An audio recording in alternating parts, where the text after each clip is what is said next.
Leadership is vision, it's people, it's performance, it's feedback, but it's also inspiration. I'm Rich Thompson, and I've spent the last 2 decades working for the world's largest HR solutions company, building training programs and employee development programs. As the global head of talent in over 60 countries, I've had a front row seat in seeing the significance that talent, performance, culture, and leadership all have on the success of an organization. As the workforce becomes more and more complicated, the mega trends that we keep hearing about from Forbes and other leading experts all have one thing in common: talent. The success of those new workforce realities all stem from how we hire the right people, offer the right development, direct the right leadership in a culture of performance and recognition. One of the most common areas that I'm asked to speak is about talent itself. We are seeing massive changes, from the types of education and training programs people are obtaining, to increased use of artificial intelligence in completing jobs, to the impact of increased talent shortages across the board. The best companies right now are people and companies that are doing more than simply recycling talent from common pools.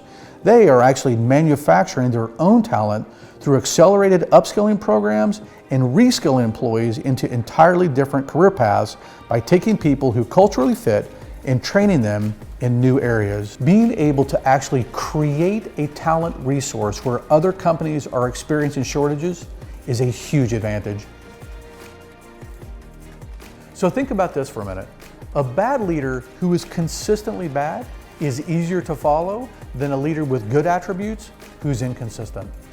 When I speak to groups, I talk about the 4 things that I think are the most important and the most relevant in today's current environment. They are transparency, communication, consistency, and connectedness. One of the biggest mistakes I see that managers make at all levels is the inability to give honest and helpful feedback to employees. Quite simply, the process of giving that feedback often makes the managers uncomfortable. They don't want to hurt anyone's feelings, or they don't want to point out what people need to work on. But when they don't give that honest feedback to someone who needs that information to do their job better, then you're making the process about you and your comfort level and not about the person that you are managing. This person is counting on you to give them a defined goal, make sure they know how to get there, and they make sure that they know how success will be measured.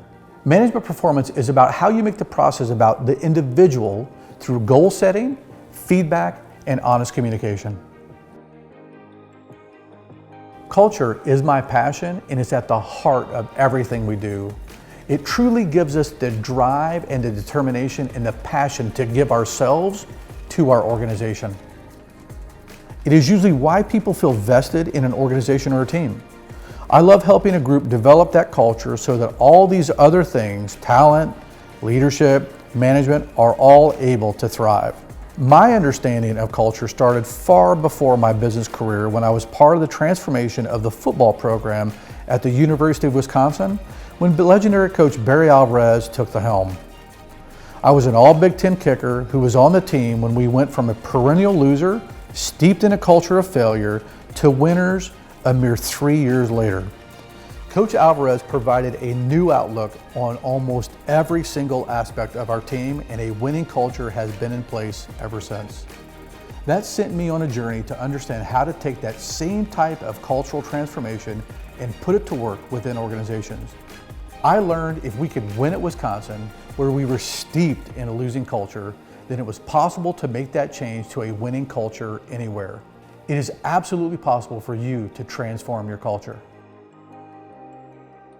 And lastly, for those who want to dive into the operational significance of HR, I often speak to organizations and how to define the value of HR to the rest of the organization.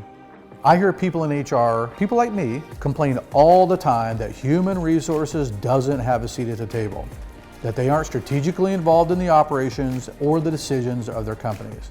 But I believe it's HR's job to be relevant. You absolutely must create value in a way where the company cannot live without you. You do that by understanding strategy, aligning to operations, and surrounding the business with talent that is best in class. You monetize HR by being able to show the value in increased retention or speed to competency, and effectively developing your talent internally.